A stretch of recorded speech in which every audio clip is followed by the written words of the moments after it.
Good evening and welcome to Chicago Tonight. I'm Brandis Friedman here in our Northwest Side studio. And I'm Paris Schutz reporting from St. Joseph in southwestern Michigan.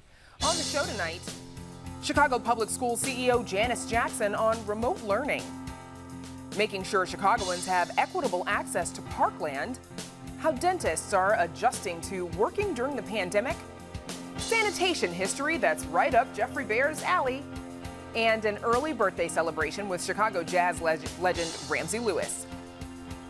But first, Brandis, as we mentioned, I'm co-anchoring tonight from St. Joseph in Berrien County, southwestern portion of Michigan. This is a very popular vacation destination for tourists from Chicago. So we'll talk about how COVID-19 and the shutdown has played out in this part of Michigan and what to expect for the summer. But first, we toss it back to you for some of the updates from today.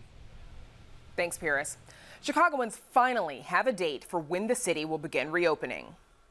I am very happy to announce that on Wednesday, June 3rd, the City of Chicago will be taking our first step into phase 3 of our reopening process by allowing many of our businesses and city areas to partially reopen to the public. Among the businesses reopening are offices, hotels, hair salons and barbershops. I'm sure some of us miss those. Restaurants are allowed to partially reopen with an emphasis on outdoor dining. Childcare and daycare facilities will also reopen. But Chicago Public Health Commissioner Allison Arwady warns that almost 1 in 3 people being tested on the south and west sides were positive for COVID-19, hence the city's cautious reopening approach. A few days may seem, does it make a difference, does it not? A few days made a lot of difference on the front end here, I think. We have a lot of COVID still here. We will need people to continue to be cautious, continue to follow the guidance, and continue to be safe. Now, the mayor also gave an emotional response to the death of George Floyd in Minneapolis. Video shows the 46-year-old, and we apologize, this is graphic video, showing the 46-year-old black man handcuffed while being held to the ground and losing consciousness as a white police officer kneels on Floyd's neck. The 8-minute video shows Floyd pleading for air. Protests have erupted the last 2 nights in Minneapolis and across the country as a result. Today, Mayor Lightfoot said, "There but for the grace of God goes Chicago." For me, brought back that trauma of Laquan McDonald's death into sharp focus. To watch the entirety of that video and to see the life leave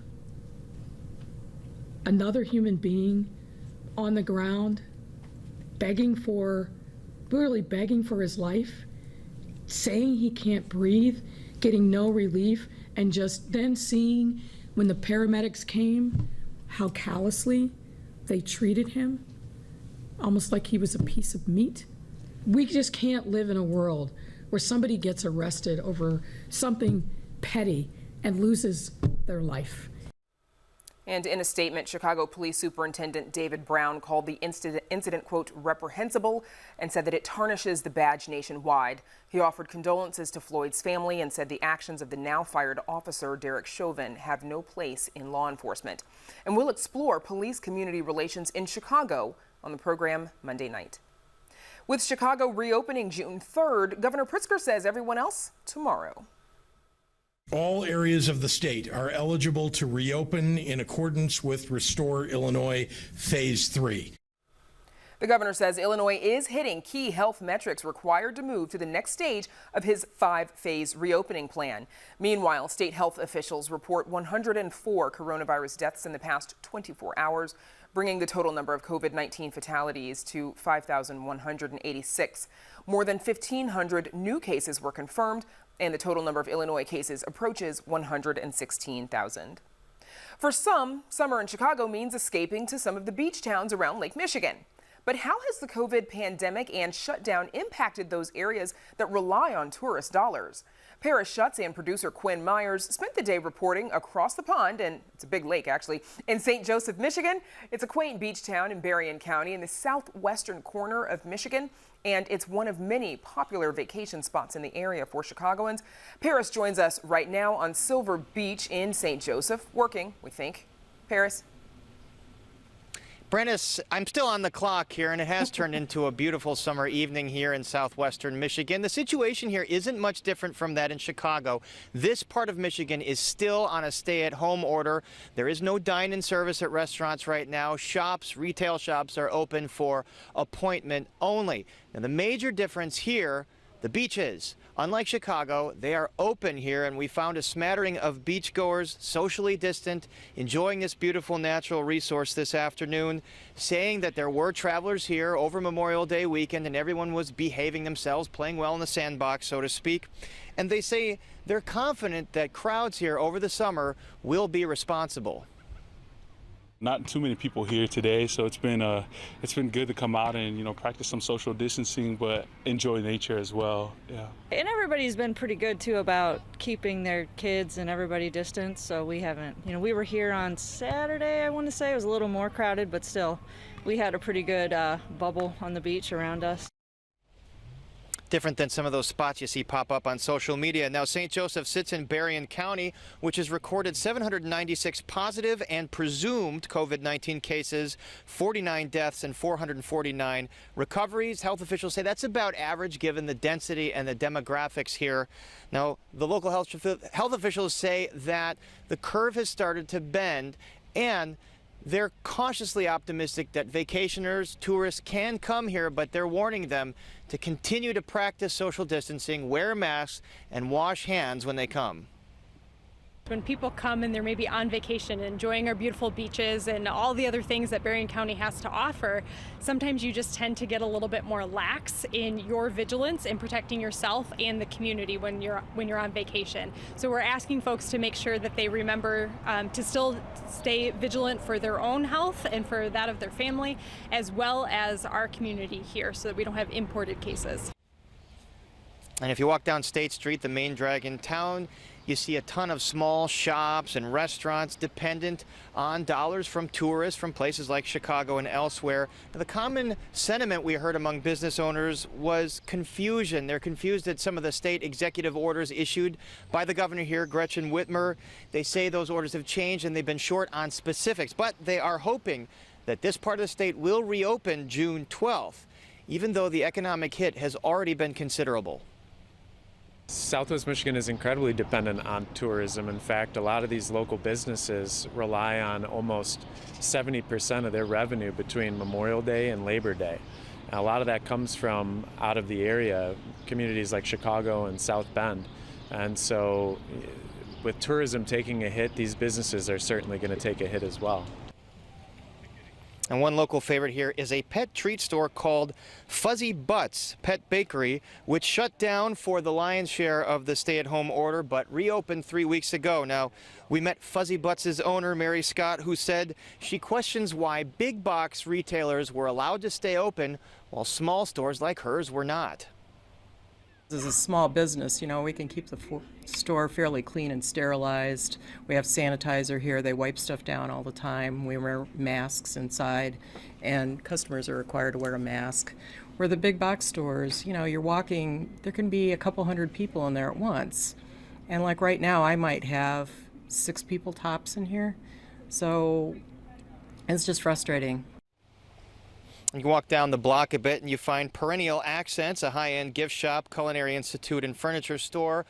Owner Kelly Wilson says her sales have plummeted about 80 to 90% because she says her business is dependent on folks walking in off the street and buying something on the spur of the moment. The biggest concern is the consumer going to come back, right? Are they going to come in and get us back to some sort of level of normalcy? Doing curbside and delivery. I'm a small independent retailer. I cannot compete online. We're back in a bit with more on what local officials have to say to Chicagoans who are thinking of coming up here for the weekend. And now, Brandis, we go back to you. Yeah, Paris, a lot of Chicagoans interested to hear that, I'm sure. Thank you. Up next, Chicago Public Schools chief as the months of remote learning wind down for the school year. Chicago Tonight is made possible in part by Allstate. Allstate is investing in Chicago's youth. We believe good starts young. That's why we're helping our youth develop the skills they need to achieve success in life. Allstate is proud to empower the next generation of leaders. For many Chicago parents of elementary and high school students who've been staying at home since mid-March, the challenges of getting them online for remote learning and following through on their work can be daunting, to say the least. But Wednesday, the Chicago Public School Board shared new data showing just over 3/4 of CPS students are logging on. Joining us now to talk about that data and what the summer and fall might look like for CPS students is Janice Jackson, Chief Executive Officer of Chicago Public Schools. Janice, welcome back to Chicago Tonight. Thanks for joining us. Thanks for having me. So the data you all released yesterday shows that just over 3 out of 4 students are engaging remotely. But, you know, glass half empty, half full, that means nearly 1/4 of students are not engaging. How do you view it? Well, I think, first of all, the data that we put out was the most comprehensive set of data regarding student engagement in remote learning. And so we took a really deep dive and cut the data in multiple ways, really so that we can uncover the places where things are working well, but more importantly, to identify opportunities for improvement. When I look at the data, I see a few things. I see that our teachers are regularly assigning and grading work, and that our students are checking in.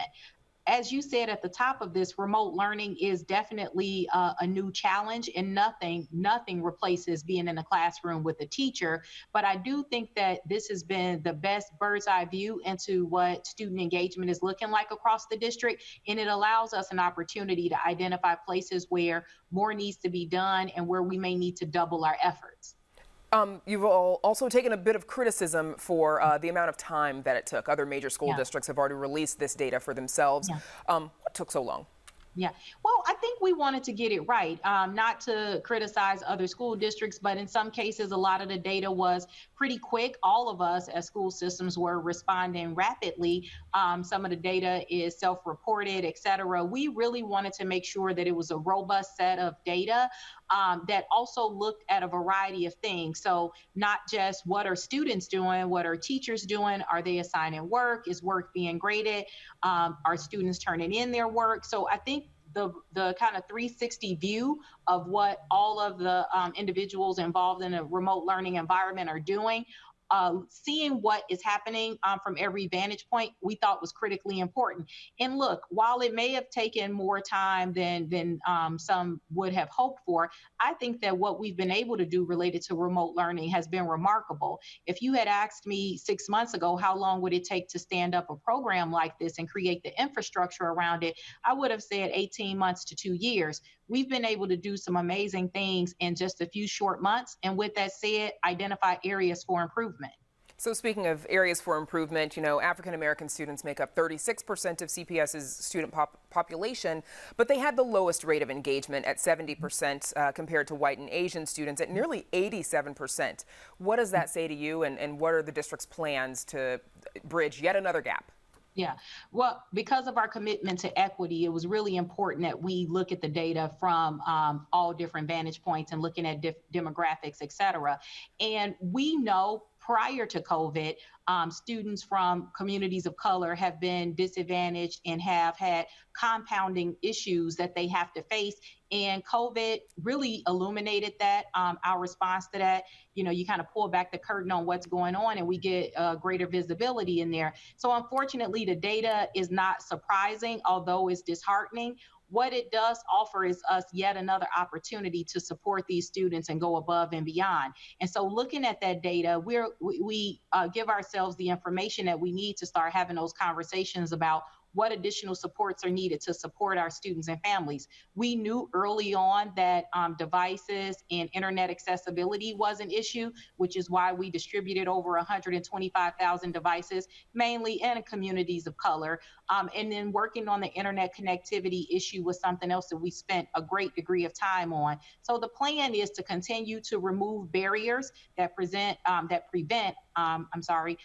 students from participating fully in remote learning. And putting out this type of data allows us to have just a deeper dive into what is going on. There are also, of course, plenty of barriers for students who are special needs learners, diverse learners, those who have IEPs. Your homeless population of students, they still engage at a rate of 61%, and obviously your English language learners as well. What are some of those challenges and how can those be overcome? You know, taking special care for our special populations is extremely important. Specifically with our students in temporary housing or homeless students, we really made a concerted effort to distribute devices and also provide them with portable Wi-Fi units, because internet accessibility is an issue across the board, but it's especially hard for people who may be in temporary living situations or moving around a lot more than some of our students who may be in more stable housing. With that said, supporting our students with disabilities, our English language students, has been a priority. There are challenges related to that and getting additional services in a remote setting, but many of our special education teachers are teaming up with classroom teachers and really working to provide small group instruction for students with disabilities, provide the related services that the students need and deserve based on their IEPs. It is a challenge, but it is a challenge that we are suited up for and ready to address, and we won't allow the remote conditions to prevent us from making sure that we have individualized education plans for our students with disabilities, which is why we asked for individualized remote learning plans for those students to take into consideration what is needed for each student with a disability to fully participate in remote learning. Of course, you're getting some pushback from CTU on that. They've actually filed suit against the district and U.S. Education Secretary Betsy DeVos. Probably can't talk about pending litigation, but what is your reaction to CTU's claim that they are being asked to rewrite thousands and thousands of IEPs weeks before the end of the school year?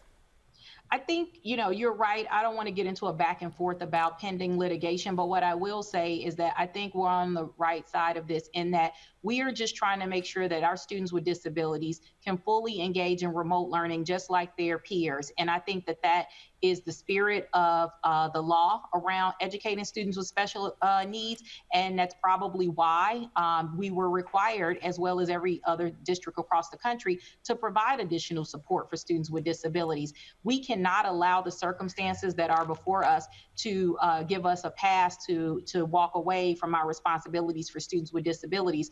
I know that it's additional work, but I think we're all working harder than we probably would in a normal situation because of the remote circumstances, and that's what our students deserve and expect from us. Now, I know a lot of folks are probably looking to the summer. You're having virtual learning for summer school, but also to the fall. And if distance learning is to be the normal in the fall, what can CPS do? Well, I think we've learned a lot over the past few months, so we definitely will use the summer to implement our remote learning program for summer school while also strengthening our remote plan should we need to use it in the fall. But we're also looking at a variety of options, a range of options for what the fall may look like. We don't yet know. Things are changing every single day, so we continue to monitor that. Our advice and guidance will be driven largely by what healthcare professionals at CDPH and IDPH say about bringing students back to school, as well as what our elected officials say about that. But we will make sure that we have a fully developed plan in place for in-person instruction in the fall. And if we have to do remote learning, if that's the guidance based on where we are as a country, then we'll be prepared for that as well. Okay, more to come. Janice, thank you again for joining us. All right, thank you for having me. And up next, some Chicagoans complain they can't use neighborhood parks that are supposed to be open. But first, a look at the weather.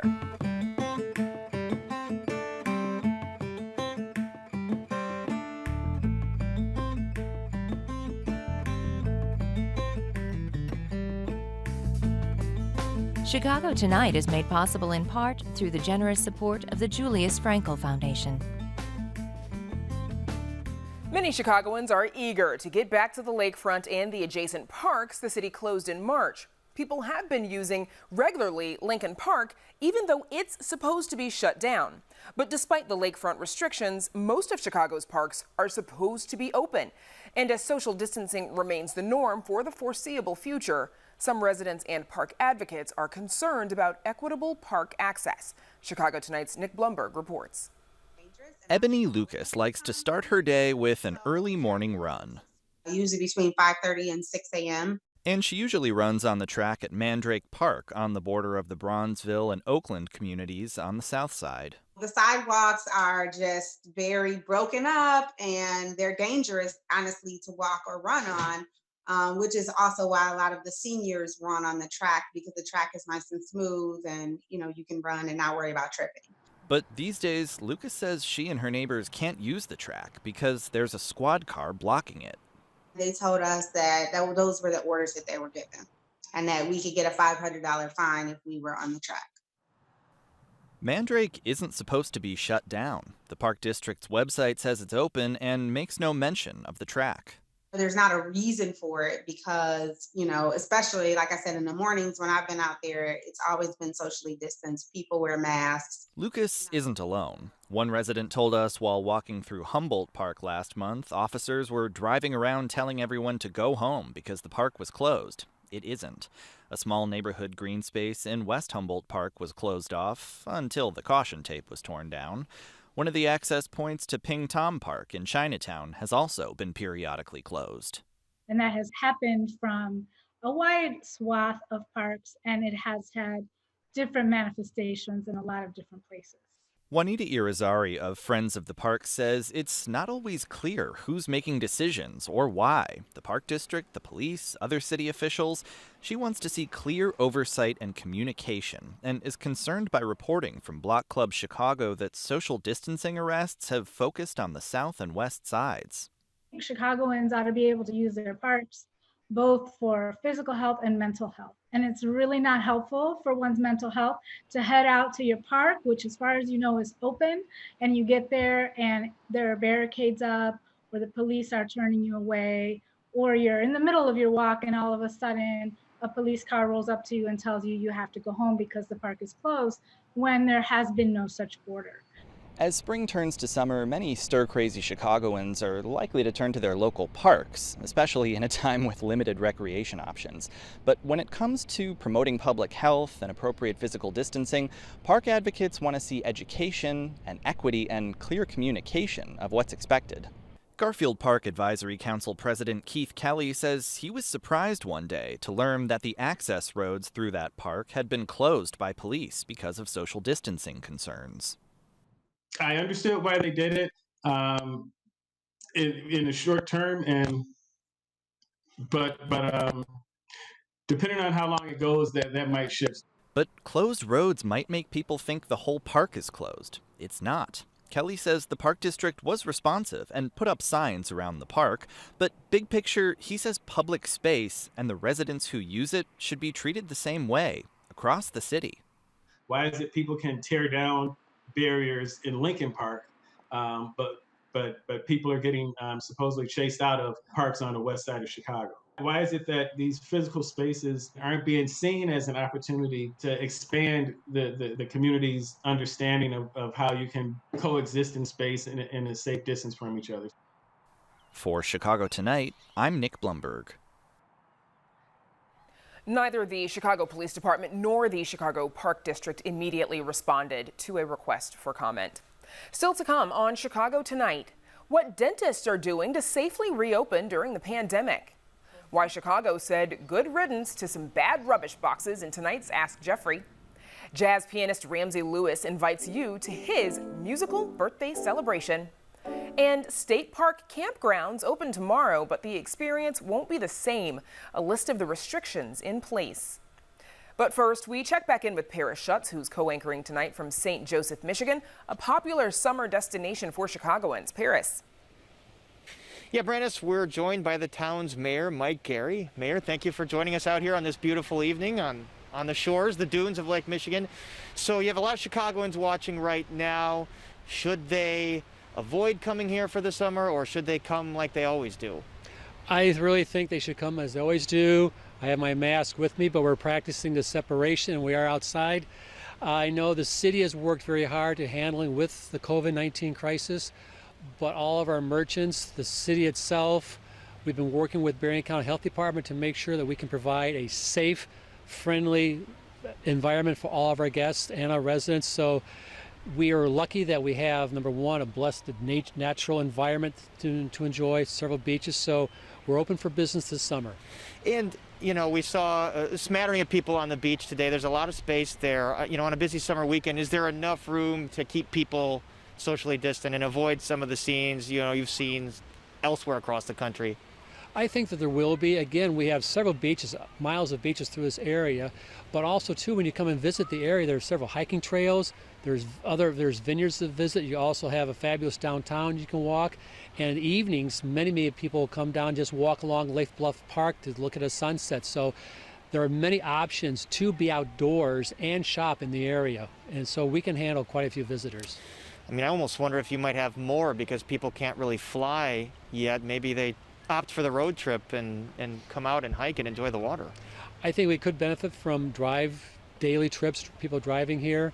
But to give credit to our local merchants, that they're going to do everything possible to create a safe environment. Several of the stores are going to do soft openings based just on safety for their guests coming in so that they can make sure they give the best environment possible for everyone coming in. So that's the biggest thing we want to do, is make sure people realize that if you come to St. Joseph, you will come into a safe community. On June 12th, I mean, that's what everyone is saying. They Yes. expect the orders to be relaxed a little bit. Do you expect dine-in at restaurants at that point?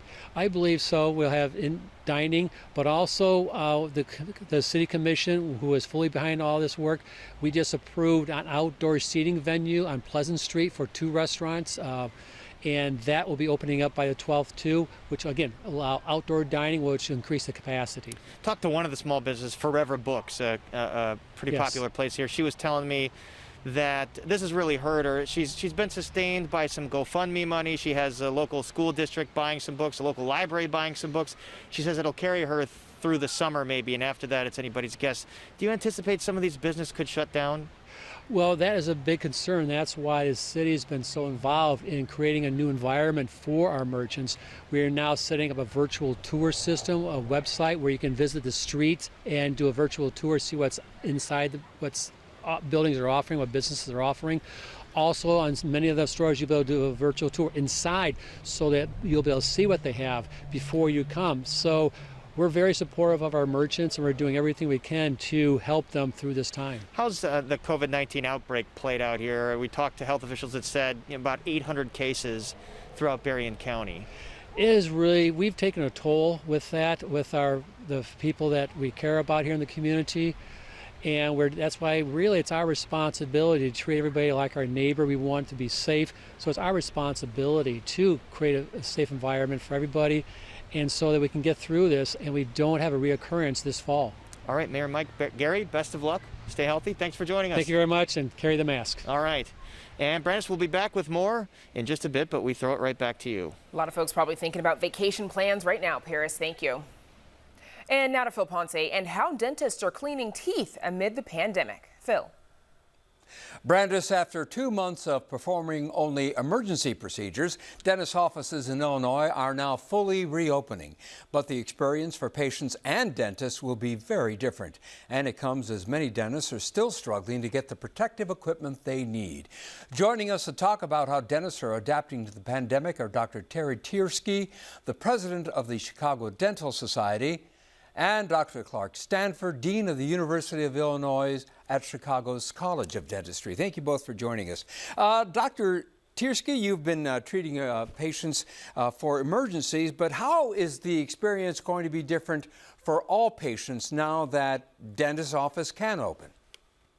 Well, the experience is going to be different for the patients as well as our staffs and for us. The patients can expect to be asked to wait in their car when they get to the office the day of their appointment. They will have been asked to fill out a form prior to getting to the office, and they'll be asked those questions again when they come for their appointment. We will be taking their temperature once we call them up to the office, and when they get to the waiting room, they're going to see that it looks a bit different. There's going to be less chairs there. There will be no magazines or toys. There will probably be a barrier up between them and the front desk staff. And they'll be asked to wear masks when they arrive. And then once they come and they answer their questions and everything checks out and their temperature is fine, we will bring them back for their appointment.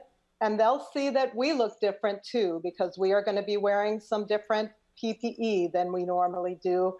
And it's just to keep everyone safe and be able to perform our jobs. Dr. Sanford, tell us more from the dentist standpoint, how exactly things are going to be different for the dentists themselves.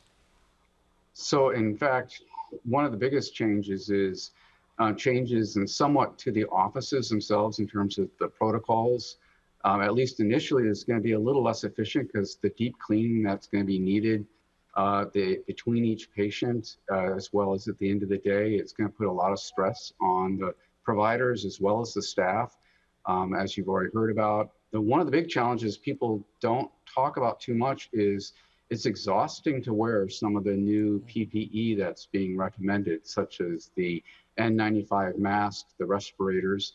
All of these people get very hot in all of this gowns, but that is needed. And then the other thing is with the use of the face shields, it is much harder to communicate, especially with our more elderly patients who have a hard time hearing.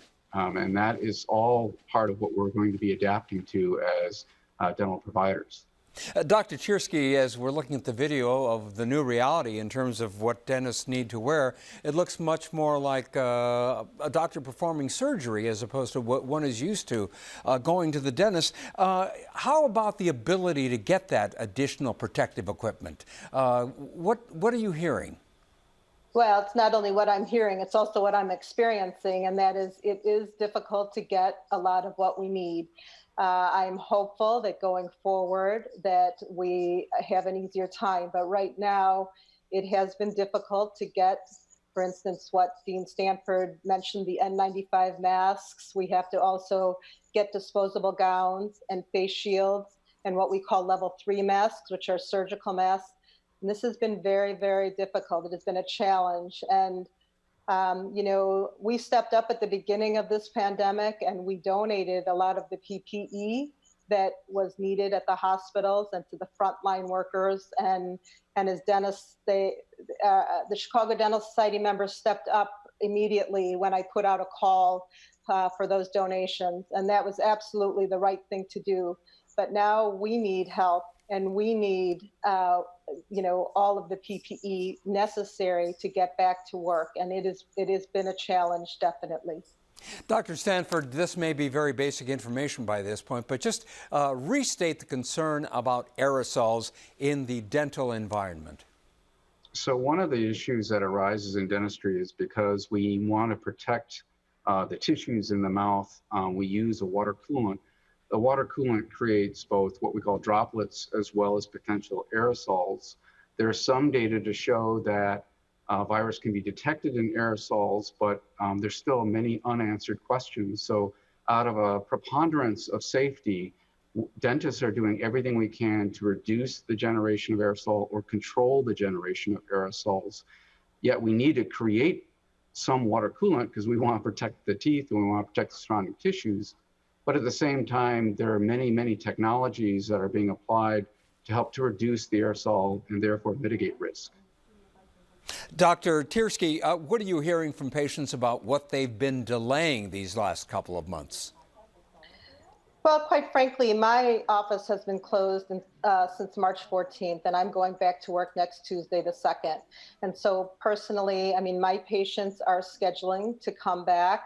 I have not heard anything in particular that they are delaying necessarily. That is not to say that some patients might not be coming back with some concerns, but I think that it's important that they communicate with their dentists any concerns that they have.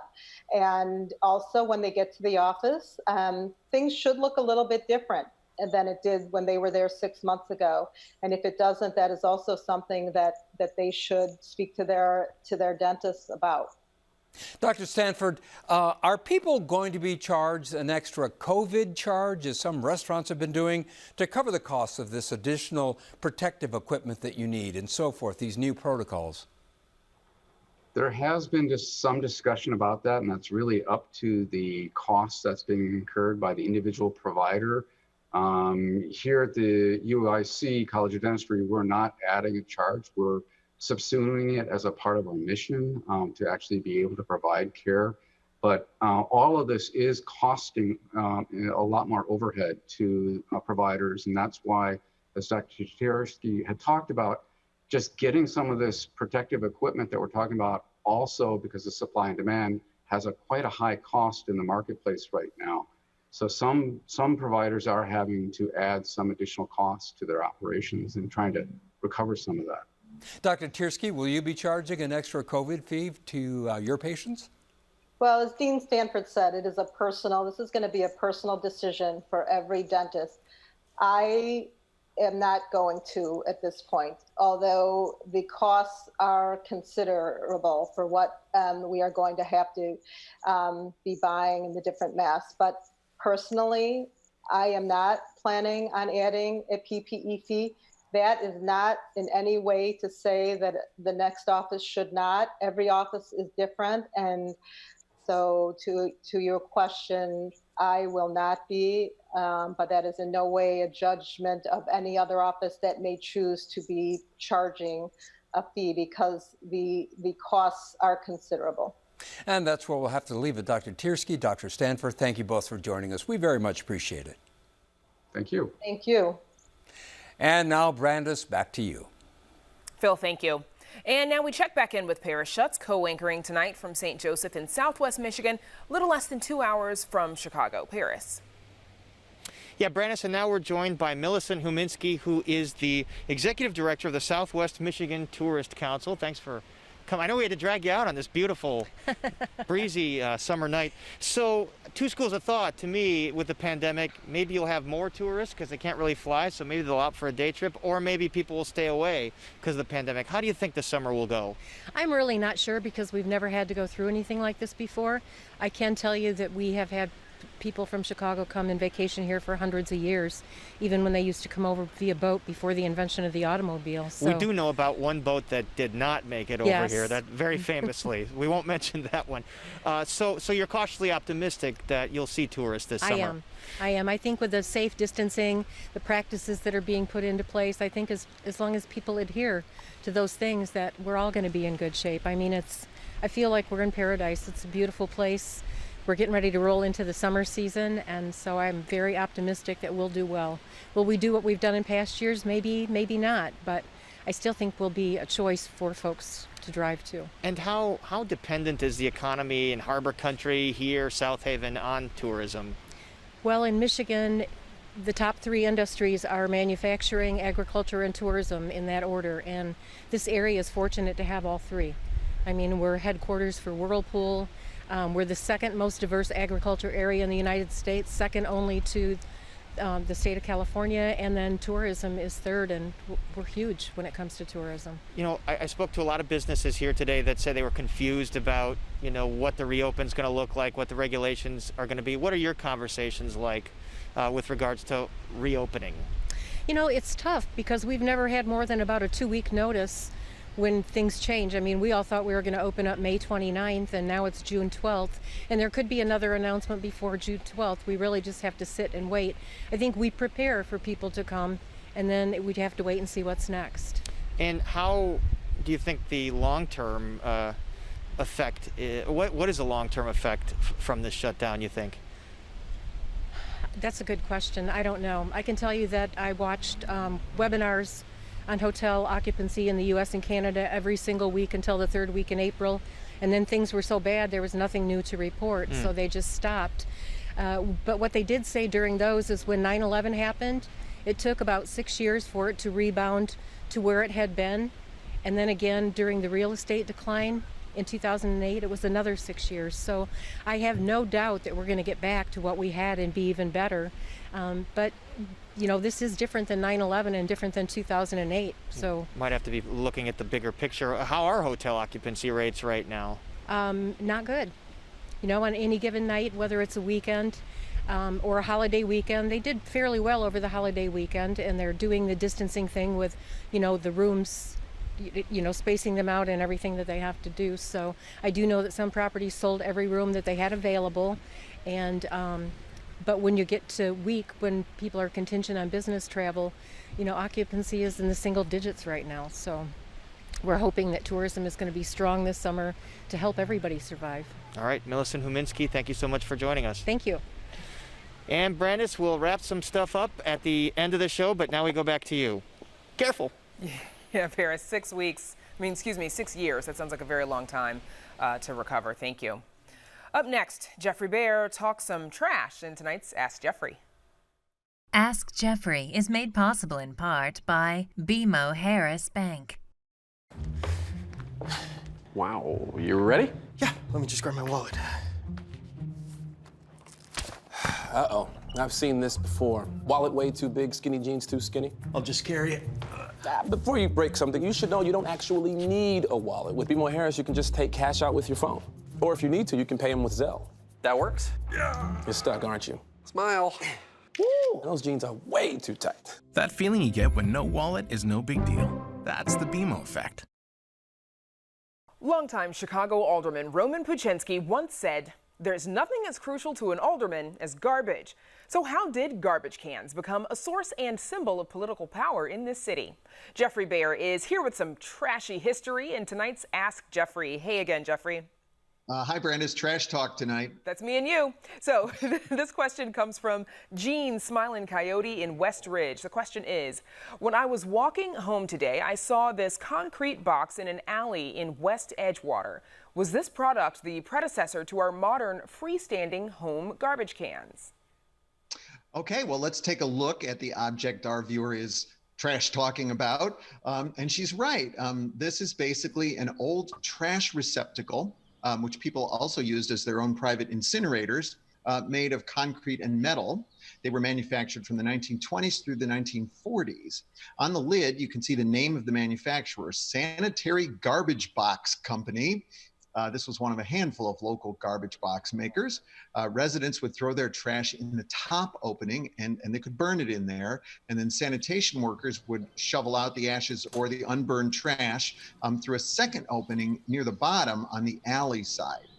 Here's a look at a different box that we found in a northwest side alley. This one has been painted, so it looks silver. That's fascinating. So if a few of them have survived all these years, they must have been pretty sturdy. Why don't we use them anymore? Well, beginning in the 1950s, the city phased them out because they were small and difficult to empty without leaving a trail of debris, making them a favorite dining spot for rats.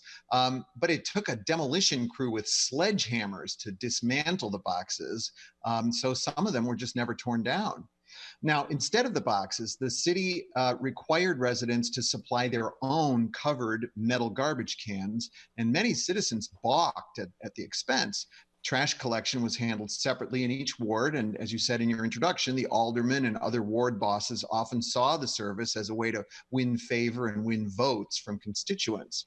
So in some wards, they began providing 55-gallon steel drums free of charge, but of course, with the name of the responsible Paul stenciled on the side. The turquoise barrel in this picture that you can see is emblazoned with the words Kelly cans for 47th Ward Committeeman Ed Kelly.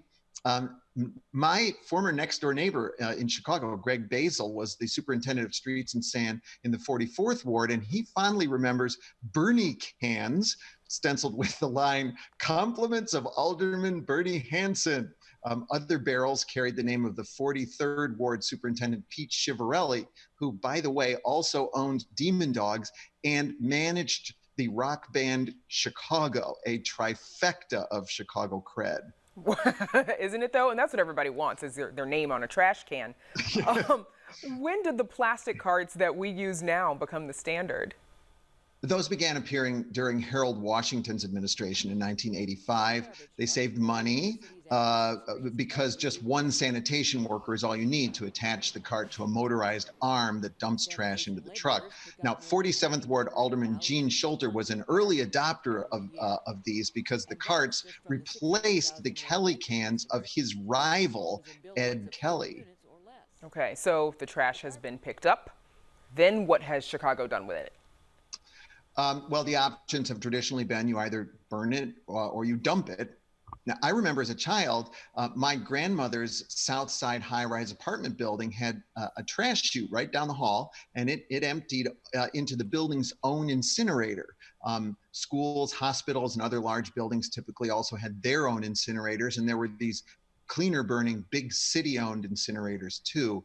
But by the 1980s, the trash had more plastics and consumer electronics and toxic chemicals, which created air pollution worries, and that ended incineration. The last municipal incinerator closed in 1996. And of course, that leaves us with the dumping option. Yes, and many places in the city, Brandis, are literally built on trash. Decades of dumping thousands of tons of trash daily into landfills literally changed the topography of Chicago, creating mountains up to 17 stories high in some places and filling up quarries and clay pits that had been used for brick making. Of course, no one wanted landfills in their neighborhoods for obvious reasons. We found this picture of an area around 47th Street and Damon Avenue when it was a dump in 1906, to give you an idea. And eventually all the dumps were filled up anyway. Today, there are no active landfills within city limits, and Chicago's non-recyclable trash ends up about 100 miles away in one of 4 landfills, 2 of them in Illinois and 2 in Indiana. But that waste doesn't go entirely to waste. The gas created as the trash decomposes is captured and sent to gas to energy plants, which then sells it to utility companies. And also a good reminder to reduce, reuse, and recycle, Geoffrey. Absolutely, yes. All right. Always good talking trash with you. Thanks, Geoffrey. Thanks, Brandis. And you can find more on this and other Ask Geoffrey questions on our website. And while you're there, be sure to toss in your own questions about Chicago to Geoffrey Bear.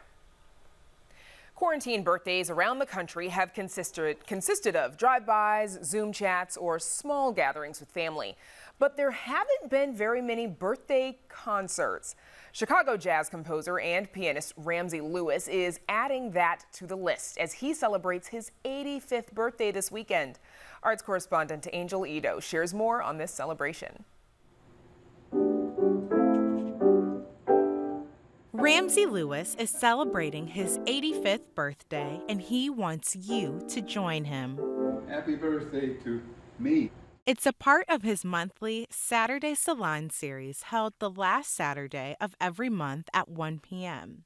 In May, it happens to fall on his birthday. The songs will be songs that come from a list of songs that I composed, songs that others composed.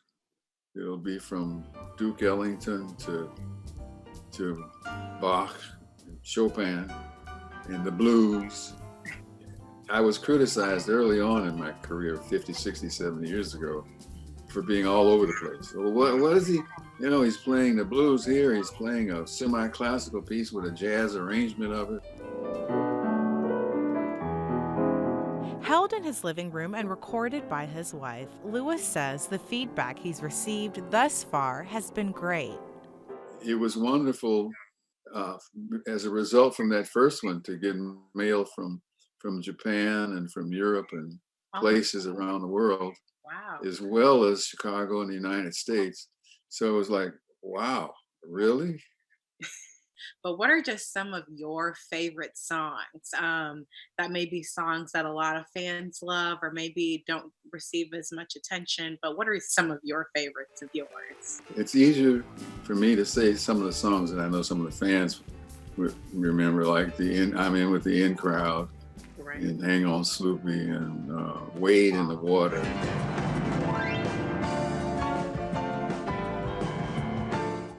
Those are 3 of the songs that when we were touring, people would say, I used to try to get off the stage without playing one of those songs because I said, you know, they're tired. They got to be tired of those songs. I've been playing them for 20, 30, 40 years.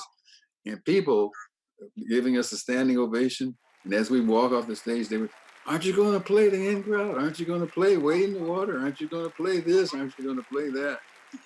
What do you hope people are able to take away from this series? Well, I'm glad people are turning to my salon series, but let's get personal. While we are forced to stay home either alone or with our significant other, it's a time to face a moment of truth and get to know each other, get to love each other, get to talk. They might bring some tears to people's eyes, and those that are a little older. But in some cases, I hope people will smile or even maybe grin and say, oh yeah, I remember that one. So we're just going to have fun on my birthday. I don't want to get too nostalgic, or I don't want to get too, sad or whatever. It's a joyous occasion to be 85 and to be able to sit and play the 88. For Chicago Tonight, I'm Angel Ito.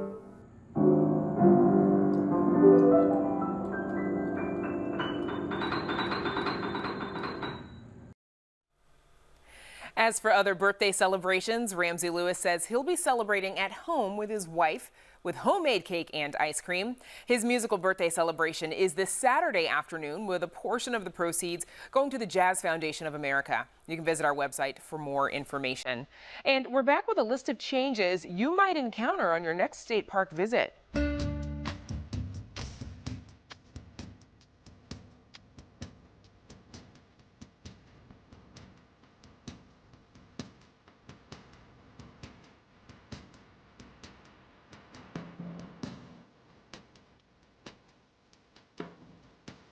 Some good news for nature lovers, or really anyone who's tired of being cooped up at home. State park campgrounds open tomorrow. But what are some best practices to enjoying the great outdoors amid a pandemic? So joining us with some answers is WTTW News reporter Patty Wetley. Hey, Patty. Hey, Brandis. So reopen doesn't really mean it's not the same as back to normal. What kind of restrictions are in place? That's right. So playgrounds will still be closed, and beaches and pools and shelters are still off the table at these campgrounds. So that's definitely something to keep in mind if you were taking little ones with you, that you're going to need to maybe bring a few things to entertain them, because they're not going to have a whole lot on site for them. So in addition to bringing things to entertain the kiddos, what else should you be prepared to bring? Because you won't have access to the full amenities of a campground. Right. So shower facilities are kind of on a site-by-site basis. So when you're making your reservation, that's something you're definitely going to want to check. And just in case there's any surprises when you get there, be prepared that you might not be able to take a shower.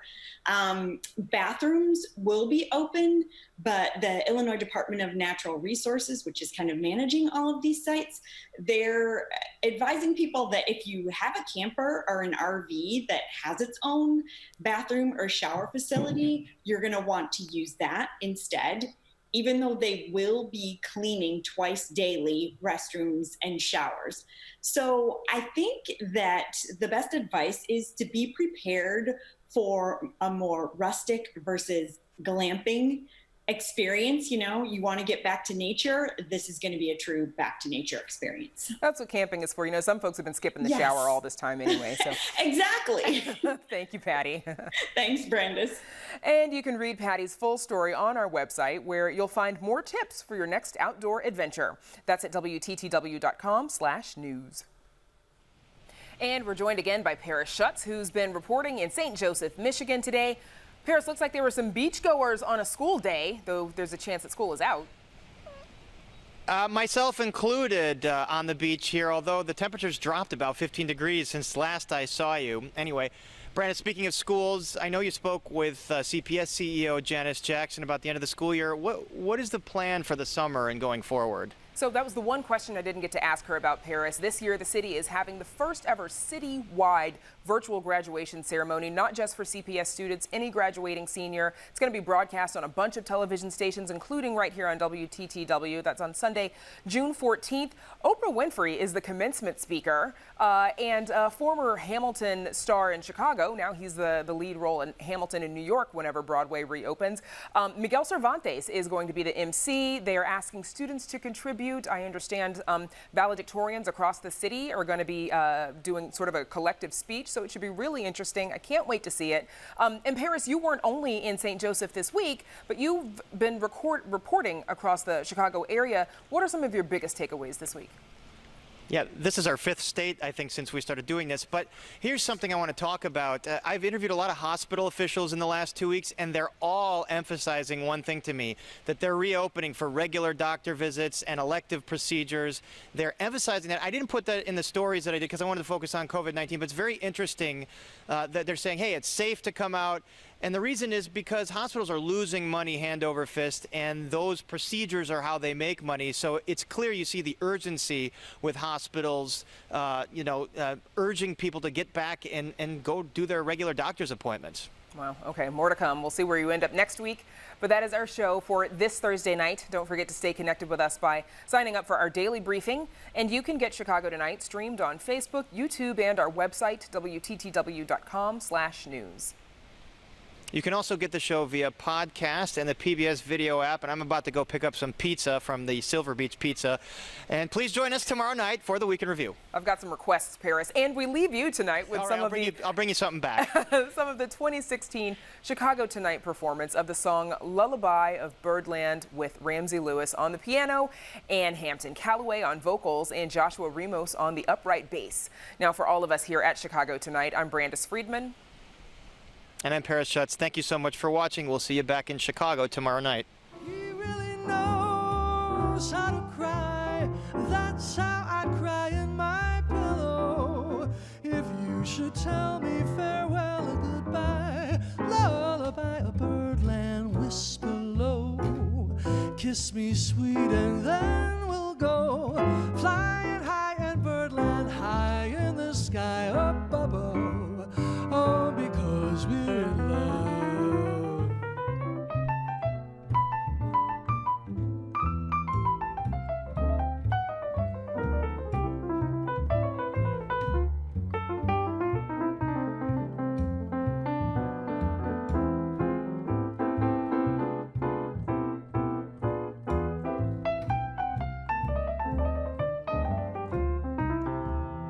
Closed captioning is made possible by Robert A. Clifford and Clifford Law Offices, a Chicago personal injury and wrongful death firm, proud to be named in the 2020 edition of the Best Lawyers in America.